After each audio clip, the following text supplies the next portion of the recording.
All right, what is going on, you guys? Brian here with a quick recap of what went down at AEW's Revolution.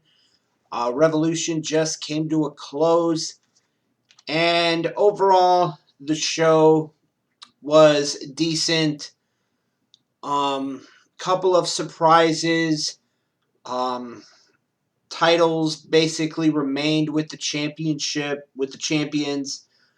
So let's just get into it. On the buy-in, it was Britt Baker and Maki Ito defeating Thunder Rosa and Riho in tag team competition. Maki Ito replacing the injured Rebel. Supposedly, even though she really didn't look like she was really that hurt. But Britt Baker and Maki Ito picking up the win in tag team action against Thunder Rosa and Riho on the buy-in. On the main show itself, the Young Bucks retained the AEW World Tag Team titles against Chris Jericho and MJF. And what I thought was a really good, solid tag team matchup. In the Casino Tag Team Royale, it was Rey Fenix and Pac of Death Triangle picking up the win to earn an opportunity at the Tag Team Champions, the Young Bucks, down the road. They would announce a little bit later on in the show that this Wednesday night on Dynamite, Rey Fenix of Death Triangle will take on Matt Jackson, one half of the World Tag Team Champions, this Wednesday night on Dynamite. So that should be an exciting matchup. Hikaru Shida, she retained the AEW Women's World Championship in a tremendous matchup against Ryo Mizunami, who won the Women's Eliminator Tournament, winning the finals this past Wednesday night on Dynamite, defeating Nyla Rose to earn this opportunity. But in the end, Hikaru Shida winning and retaining her title against Ryo Mizunami in what was a fantastic matchup. Afterwards, Nyla Rose would come out and attack both competitors.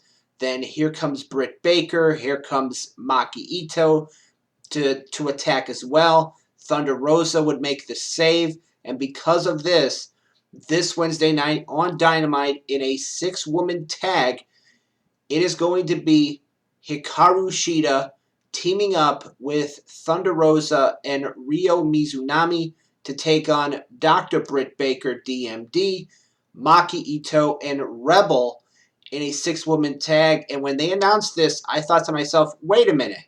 How come Nyla Rose is not in this matchup? Because she attacked,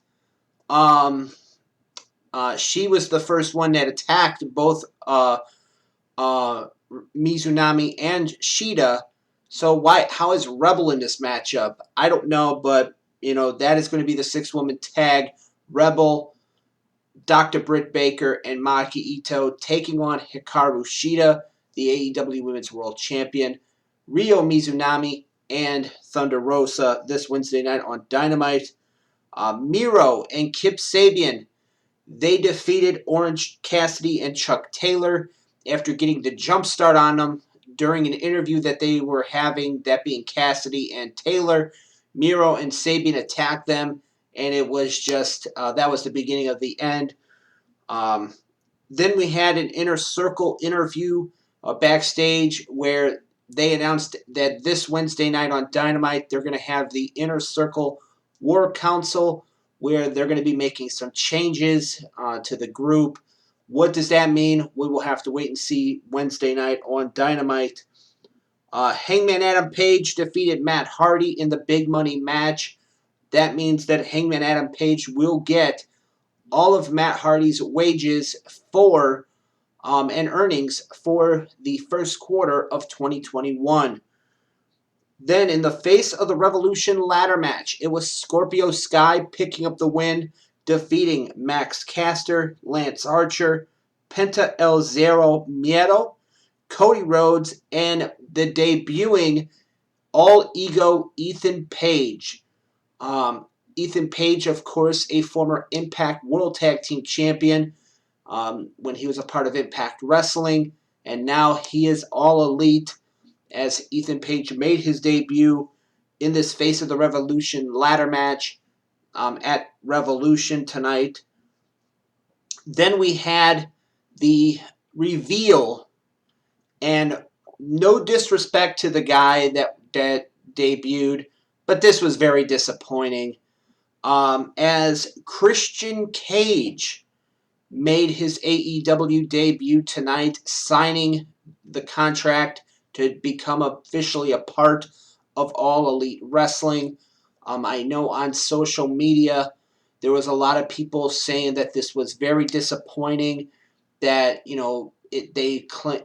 Paul White said this past Wednesday night that it was going to be someone that had had a Hall of Fame worthy career, and for it to be Christian Cage, I was very. I mean, no disrespect. Like I said, no disrespect to Christian, but I mean, I was expecting someone else.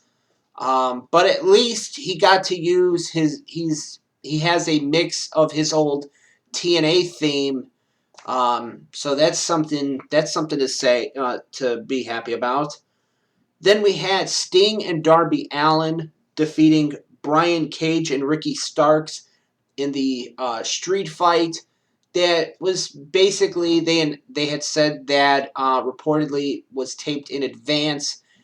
And for those of you that did not see it, I would recommend checking it out to judge for yourself. It was what it was. It was cinematic, to say the very least.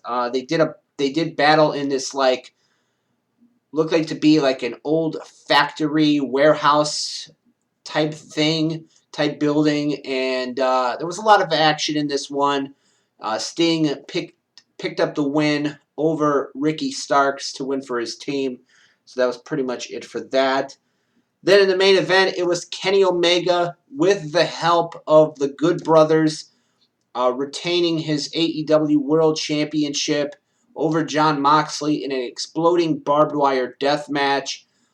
Three sides of the ring were wrapped in barbed wire and explosives. There were three areas around the ring that were just deemed hell zones, or triple hells. So I mean, it was what it was. After the match, Omega and the Good Brothers continued the beatdown of Moxley until the final minute before the explosions supposedly were going to start happening and the ring was going to explode. Omega and the Good Brothers left the ring with maybe a few seconds left. Here comes Eddie Kingston, and because Moxley had been handcuffed by the Good Brothers and Omega, and Kingston, when the thing went off, wound up covering Moxley with his body, and it was just basically boom, sparklers, and that was pretty much it for the explosions. They had the medical staff coming out, referees, officials checking on Kingston and Moxley, playing up that they were hurt, something with to make sure that they were okay and stuff like that. But that was kind of disappointing a little bit. I know that they can't do the ring exploding and stuff like that, but it was what it was. So overall, the show tonight, Revolution, like I said, was pretty good. Can't wait to see what happens Wednesday night on Dynamite and the Fallout. So, yeah, pretty much this wraps it up for my AEW Revolution recap. For those of you that watched the show tonight, let me know what you guys thought of it in the comments below. As always, I am Brian, and I will see you next time.